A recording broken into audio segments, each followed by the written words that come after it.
이재명 정부가 잘해야 하는 것에 대한 이야기를 나눠볼까 합니다.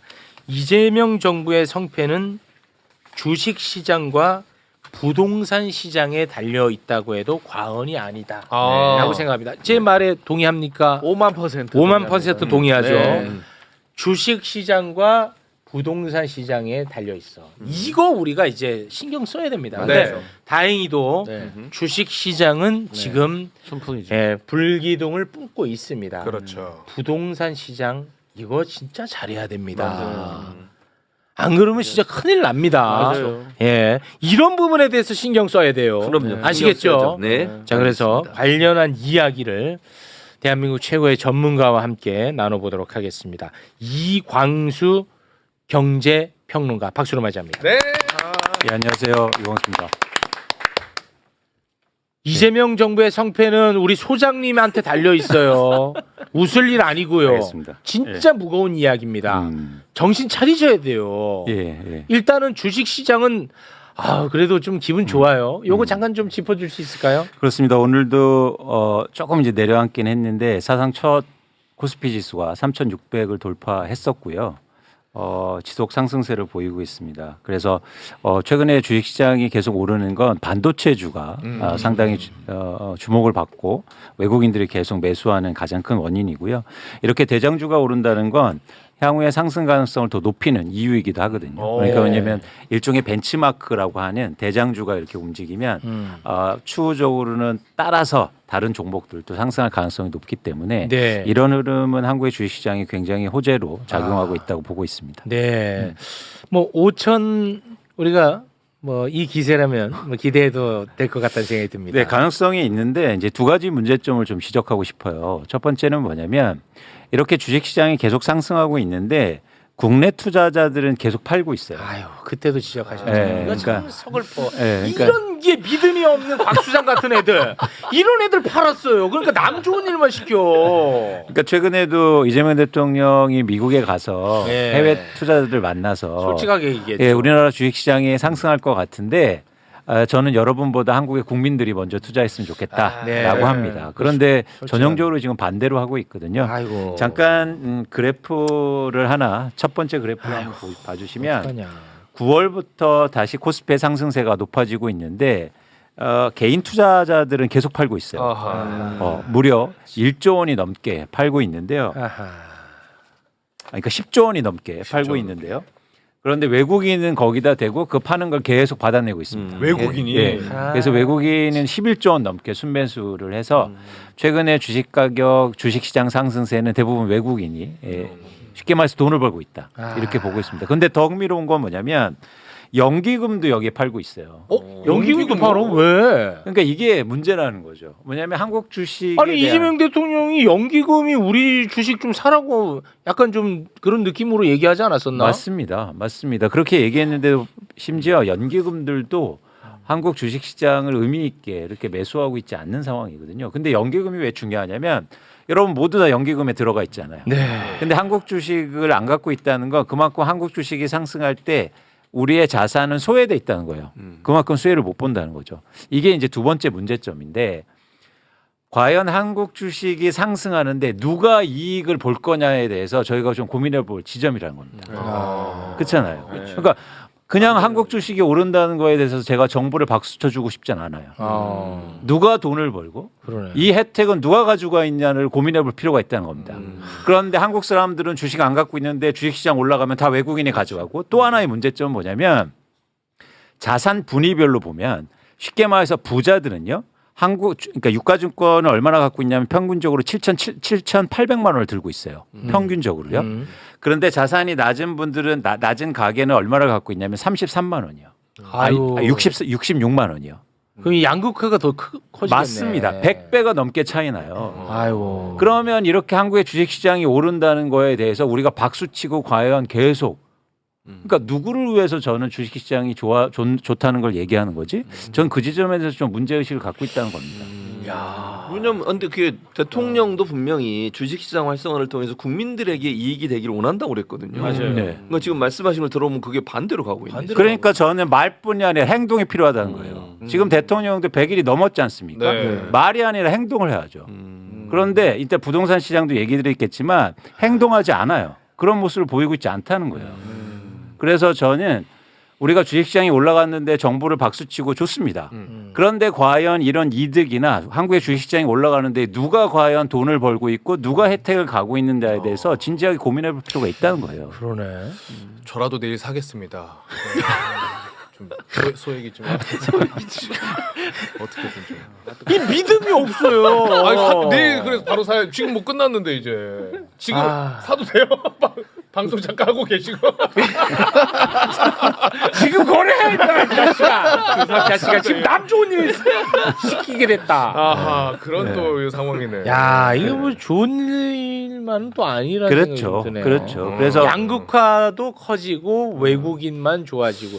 야 이거는 조금 그러네. 그러니까 우리나라의 사회적 분열, 뭐 이렇게 격한 어떤 세대의 격차 이런 것들이 다 사실은 양극화에서 오는 거지 않습니까? 그 지점을 이재명 대통령도 분명히 지적했고, 그런데 오히려 이 상태에서 주식시장만 오른다는 건 양극화가 더 확대된다는 얘기예요. 그러네. 사실 여러분 열심히 일하는데 주식 투자 별로 안 하시잖아요. 그게 대한민국의 현실이란 말이에요. 맞아. 그리고 그동안 계속 잃어만 왔고, 맞아. 그랬더니 신뢰가 없어요. 신뢰가 없어. 오르면 다 팔아버려. 일단 신뢰 좀 올려줘 그럼. 그러니까 같이 가자는 거죠. 같이 갈래? 아니 워낙 당한 게 많다 보니까 그래서- 그런 측면이 있어요. 그러니까 최영님 말씀하신 게 맞습니다. 네. 신뢰를 높이는 과정도 같이 가야 되지만 자산시장이라는 게 동시에 같이 손잡고 가야죠. 그래요. 그런 측면에서는 상법 개정이라든지 어떤 네. 정책이라든지 법률 개정도 의미가 있지만 그렇습니다. 이렇게 국민들이 같이 투자하는 문화 그리고 거기에 맞춰서 정책에 대한 배려 이런 것들이 같이 가져야 된다라고 보고 있습니다. 그런데 한국의 분들이요 너무 한국 주식에 대한 신뢰가 없어요. 맞아요. 네. 아니, 그러니까 사실 그런 거예요. 제 주변에도 그 파신 분들이 많이 계시거든요. 왜냐하면 워낙 박스권에 오래 갇혀 있다 보니까 그 기간에 너무 힘들었고 맞아요. 내가 목돈 써야 되는데 못 쓴 상황에서 요 정도라도 아유 됐다 나는 더 이상은 하고 나가신 분들도 있더라고. 네. 맞아요, 맞아요. 그래서 이거 일단은 신뢰도 올리고 이 주식 투자에 대한 인식 개선이 완벽하게 같이 가줘야 돼. 그렇습니다. 예. 그렇습니다. 그러기 위해서는 저는 예를 들어서 국민들을 위해서 주식에 대해서 투자에 대해서 교육하는 것도 필요하다. 맞아. 그리고 정보를 많이 제공해주고 이런 노력들을 지금 안 하고 있거든요. 네. 그래서 이런 것들이 같이 가야죠. 근데 주식 시장만 다시 말씀드리지만 상승하는 건 아무 의미가 없다. 의미가 제가 없는 볼 게 때. 아니라 오히려 좀 건강하지 않을 수도 있겠네. 그렇습니다. 이게 자산 격차면 훨씬 더 커질 거예요. 그럴 수 있겠네. 그럼 양극화가 확대되고 사회적 불만은 커지겠죠. 네. 예. 알겠습니다.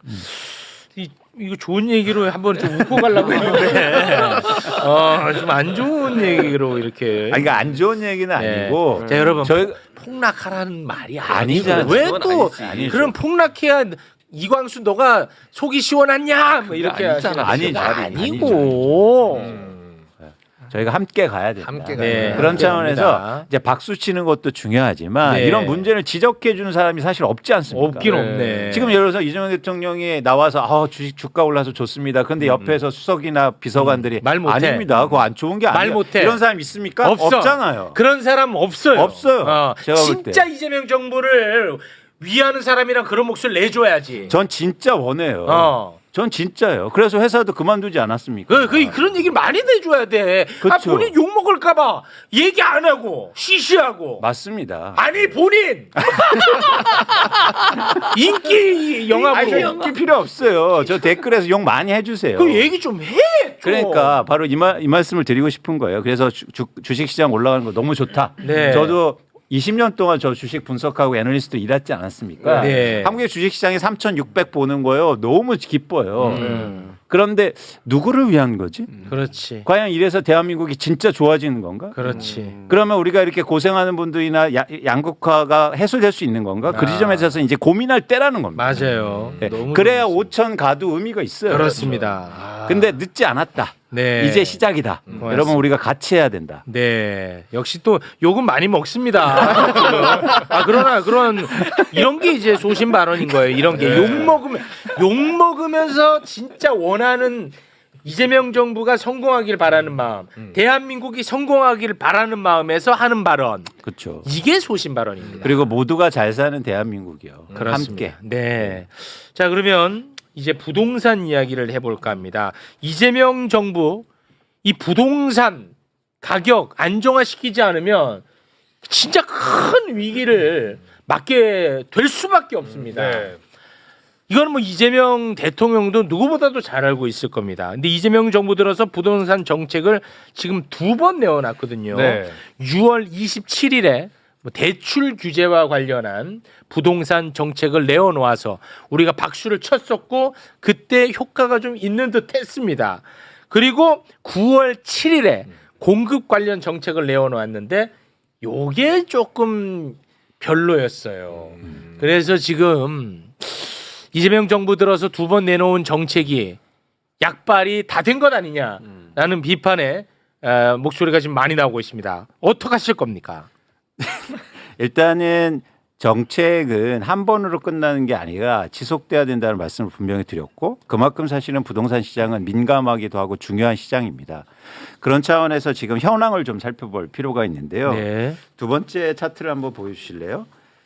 보시는 건 서울의 주간 아파트 매매 가격 지수 변동률인데요. 네. 그러니까 말씀하신 것처럼 627 정책으로 해서 사실은 부동산 시장이 빠르게 안정되고 있었잖아요. 그렇죠? 상승률이 둔화되는 상황이었죠. 네. 그런데 8월 말부터 다시 상승폭이 커지는 지역이 나타나기 시작했습니다. 아 진짜 그 627 정책은 효과가 있었네. 그렇죠. 우측 하단 쪽. 네. 어. 그러니까 뭐냐면 효과를 냈는데 그게 효과가 오래가지 못하고 다시 8월 말부터 상승세가 커지고 있는데 그러네. 대표적인 지역이 성동구예요. 성동구. 성동구가 지금 빠르게 아파트 가격이 상승하고 있는데 아. 일단 직접적인 원인은 두 가지입니다. 첫 번째는요.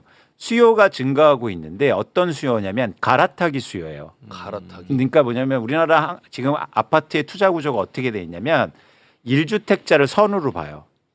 그러다 보니까 1주택을 유지하면서 돈을 벌기 위해서 쉽게 말해서 계속 갈아탑니다. 아 똑똑한 집안채 거기서 나온 맞습니다. 말이구나. 거기서 똑똑한 나온 집안채. 거죠. 그렇죠. 어. 쉽게 말해서 우리나라는 거주하지 않아도 1주택자들은 세금 혜택을 줘요. 아. 그러다 보니까 계속 갈아타면서 일종의 수요자 역할을 하는 거죠. 그런데 갈아타는 종착지는 어디입니까?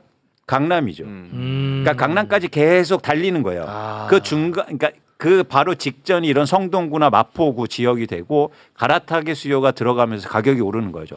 근데 이 갈아타기 수요는 대출을 크게 받지 않습니다. 내 집을 팔아서 자금 조달하는 거기 때문에. 아. 그렇죠. 이미 올란 집을 팔고 갈아타는 거기 때문에 그래서 627 대책이 정책이 대출이었잖아요. 규제였죠. 그 영향이 못 미치는 거죠. 그렇죠? 네. 그리고 두 번째는 뭐냐면 이렇게 가격을 올리면서 집을 사는 수요가 갈아타기 수요와 함께 지방에 지방. 무로부터 지방의 거주자들이 투자 목적으로 사는 거예요. 음. 그러니까 전세 끼고 사다 보니까 상대적으로 대출 영향을 적게 받는 거죠. 그래서 이 두 수요가 몰리면서 지금 성동구와 마포구와 이런 지역의 가격 상승폭이 굉장히 커지고 있는 겁니다. 그런데 왜 이렇게 투자 수요가 몰리고 있냐? 그 지점에 대해서 좀 생각할 필요가 있잖아요. 그건 전 두 가지 이유가 또 있다고 보고 있는데 첫 번째는 지난번에 나와서 말씀드렸듯이 오세훈 시장 네. 효과가 큽니다. 아이씨. 그러니까 재건축 규제 완화를 해주니까 갑자기 투자에 대한 모멘텀이 살아나기 시작하는 맞아. 거예요. 그래서 재건축되면 가격이 오르잖아요. 네. 그러면 빨리 사야겠다. 그렇지. 재건축 되기 전에 규제 완화를 해주겠다. 그래서 투자자들이 몰리고 있는 게 첫 번째고요. 두 번째는 갖고 있는 뭐냐면 사람 또 안 팔려고 그럴 거고. 그렇죠.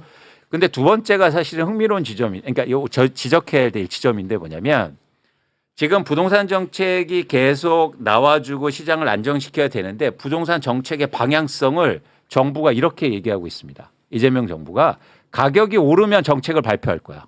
그거 안 된다고 했잖아. 그러니까요. 그거 왜 얘기를 안 하세요? 아니, 얘기를 했죠. 했어요? 얘기를 했는데 아니 제 얘기가 먹히는 게 아니지 않습니까? 안 먹혀요?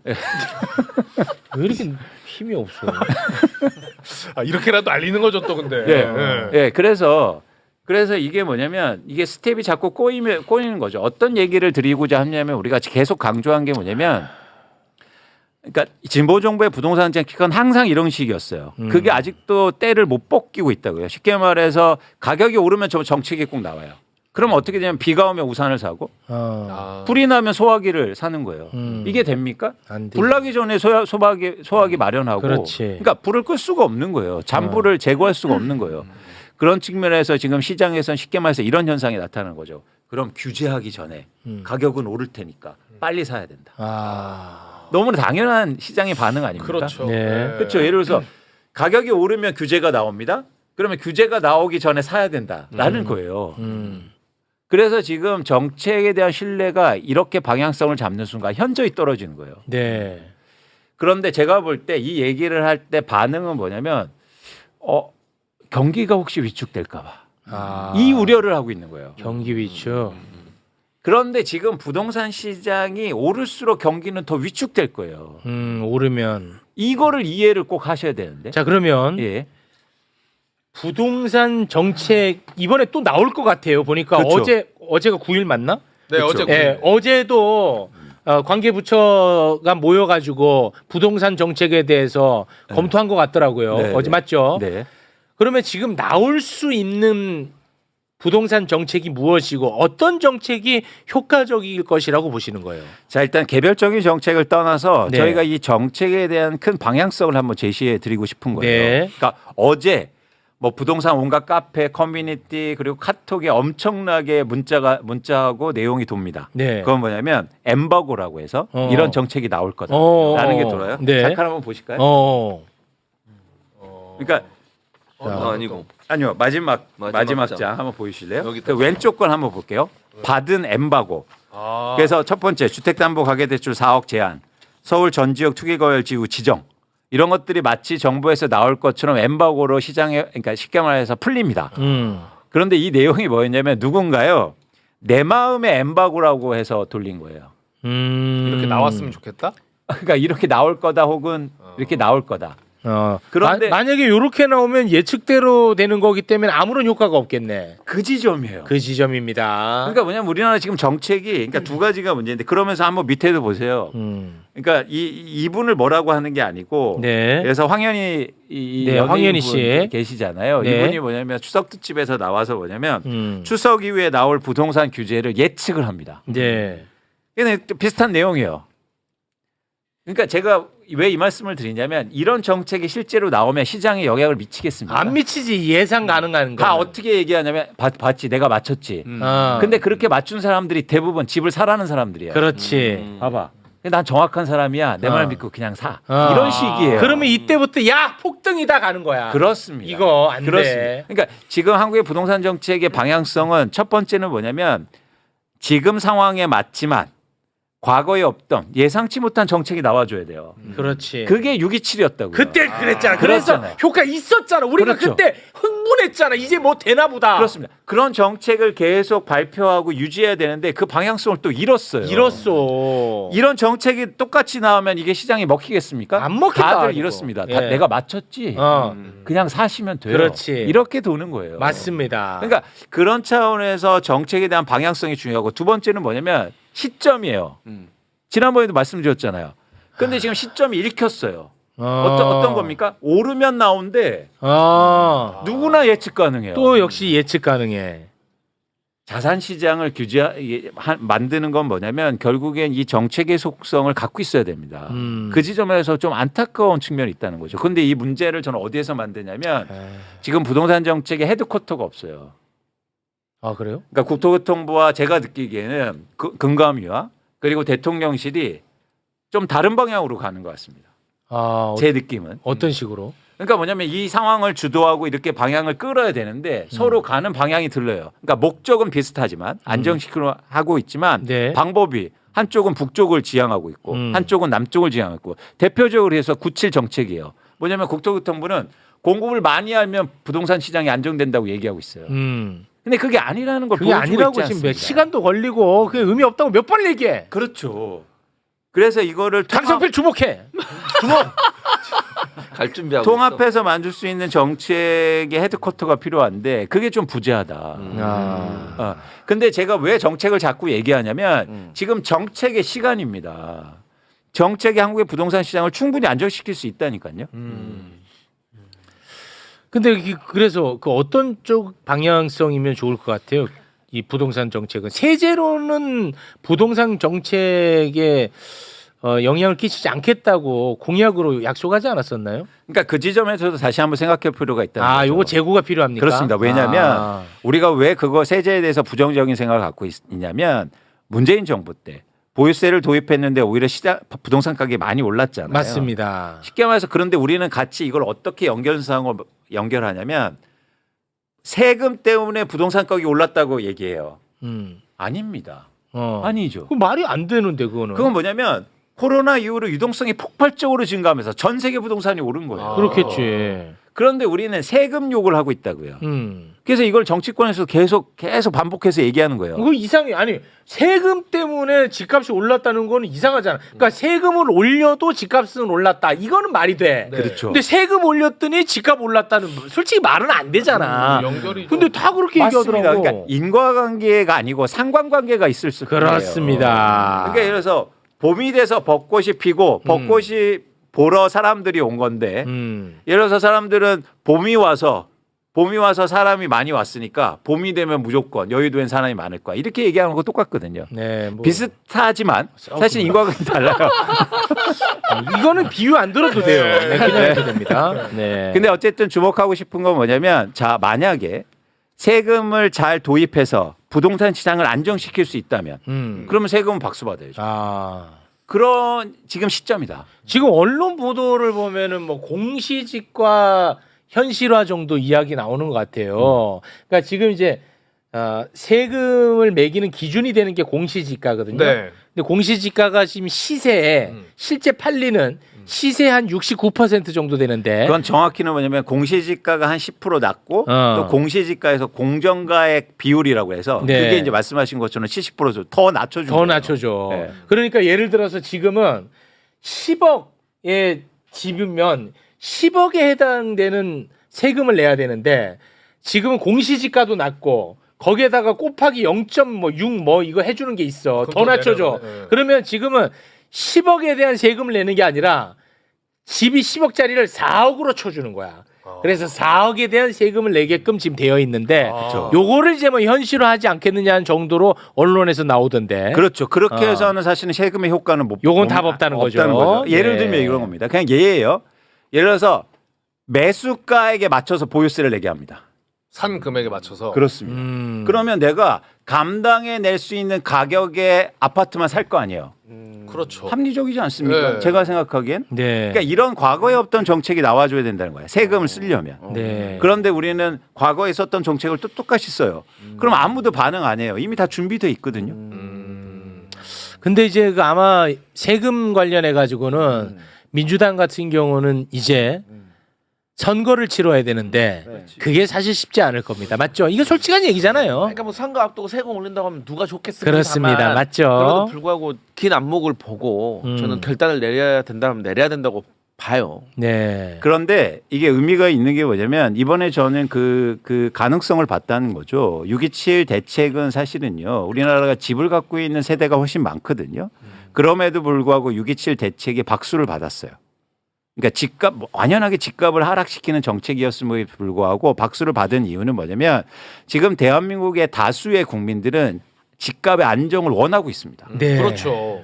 그래서 세금을 통해서 안정시킬 수 있다면 저는 자신감을 가져야 된다고 생각해요. 네. 그런데 세금을 도입했는데도 부동산 시장이 오르면 이젠 안 되는 거죠. 이제 진짜요.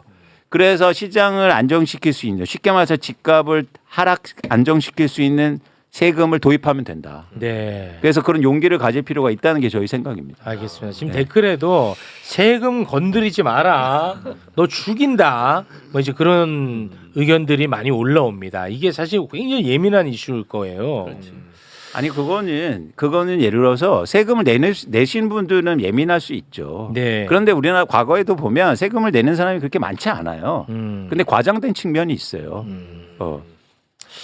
알겠습니다. 근데 이게 참 부동산 안정화 못 시키면 이게 진짜 이게 큰일인데 이거 참 걱정이 돼가지고 우리 또 소장님을 저희가 모셨습니다. 그러니까 이게 다시 한번 말씀드리지만 정책에 대해서 좀 이렇게 자신감을 가질 필요가 있다. 그런데 대통령도 계속 말을 하거든요. 뭐냐면 저번에 정책 나왔을 때 이건 뭐냐면 시작에 불과하다 이런 말을 하지 않습니까? 네. 그러니까 그만큼 사실은 어떤 정책에 대한 자신감을 가졌는데 갑자기 목소리가 줄어들었어요. 맞아요. 전 그 이유를 알 수가 없어요. 네. 그러니까 왜 얘기를 안 넣는 거지? 그래서 저는 그러니까 이거를 자꾸 촉구해야 됩니다. 네, 촉구해야 돼요. 이렇게 놔두면요. 성동구 마포구의 집값이 이제 노원구 강북구로 올라갈 거고요. 다 견인하겠죠. 그다음에 뭐냐면 수도권의 집값 상승을 또 일으킬 거예요. 그럼 네. 집값 폭등을 이어지고 그러면 수많은 보수 언론들이 또 엄청 씹어제끼고 달라서 그러면 또 막- 막 흔들리는 거야. 그러면 이제 아무것도 할 수 없다는 거죠. 어. 그럼 주식시장이 온전하겠습니까? 주식시장도 이제 더 이상 못 가요. 그럼 다 어떻게 하겠어요? 주식 오른 거 팔아서 부동산 사러 갈 거예요. 아, 그거 흔들린다니까. 아니 예를 들어서 주가 오르면 뭐 합니까? 다 팔아서 부동산 사러 갈 건데. 아, 언론은 만약 부동산 서울 부동산에 한해서 부동산 폭등하잖아. 언론은 솔직히 속으로 좋아해. 그래요? 왜냐면 자기 이해관계에 엮여갖고 자기 집도 오르고 좋거든. 아. 근데 겉으로는 이 정보를 막 뒤지게 팹니다. 아, 집값 올랐다고. 예. 그러면은 막 여기저기 당연히 진보 언론은 뭐 쉽겠죠. 야, 중요한 얘기하는데 짐 싸냐 임마? 이 자식이 저런 마인드가 있으니까 이런 것들이 지금 이제 여기서 배웠으니까 가서 또 싸워야죠. 예. 네, 여기서 배운 걸로 가서 싸워야 됩니다. 고맙습니다. 그러니까 말씀하신 게 최근에 부동산 정책에 대해서 또 부정적인 언론들이 이제 하나둘 많이 생기기 시작했는데 네. 대표적으로 건설사가 보유한 회사들 언론사예요. 그렇죠. 그러니까 이게 계속 얽혀 있다고요. 맞습니다. 이거를 깨려면 네. 저는 용기가 필요하다. 진짜. 용기가 필요하다. 네, 진짜. 근데 이제 용기에만 자꾸 강요를 할 수 없는 것이 결국은 여론이 뒷받침해 줘야 되는데 맞습니다. 예. 맞습니다. 여론이 더 중요하다. 예. 그래서 이광수 소장님 같은 분들이 동작 그만. 동작 그만. 싸우러 가시. 싸우기 뭘 싸우러 싸워? 안 가신다, 되지. 네. 정말 역할이 크다. 네, 이런 알겠습니다. 말씀을 좀 알겠습니다. 전해드리겠습니다. 자, 그러면은 이 부분은 여기서 마무리를 짓고요. 지금 또 온라인에서 또 전쟁을 한판 벌이고 있는 분이 있거든요. 네. 그분을 또 만나러 가야 됩니다. 자, 그러면 두 분 다 일어나셔야 되겠죠? 저는 뭐 온라인 전쟁까지. 아, 전쟁까지 같이 갑니까? 아, 통화를 좋습니다. 좀 네. 이광수 소장님, 네. 여기까지 함께 하겠습니다. 대단히 고맙습니다. 고맙습니다. 야.